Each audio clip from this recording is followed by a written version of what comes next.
કેશોદના અજાબ ગામે આવેલ અમરધામ આશ્રમના મહંત શ્રી ભીમદાસ બાપુનું અણધાર્યું નિધન થતાં સમગ્ર પંથકમાં શોકનું મોજું ફરી વળ્યું છે।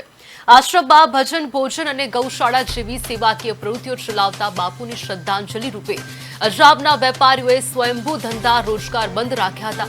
સંતો મહંતો પુરોહિતો અને ગ્રામજનોની ઉપસ્થિતિમાં વૈદિક મંત્રોચ્ચાર સાથે પૂજ્ય ભીમદાસ બાપુને સન્માનપૂર્વક સમાધિ આપવામાં આવી હતી।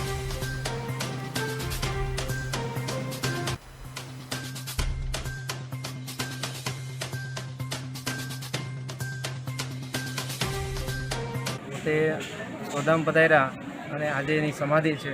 પૂજ્ય કરશનદાસ બાપુએ શ્રદ્ધાંજલિ ત્યાંથી પાઠવી છે અને બધા સેવક સમાજને હિંમત રાખવાનું ત્યાંથી એનું કહેવામાં આવ્યું છે। અને જે આપણી સનાતનની પરંપરા છે એ પરંપરા અત્યારે સેવક સમાજે સંભાળી લેવાની છે એવો બાપુનો ત્યાંથી આદેશ છે।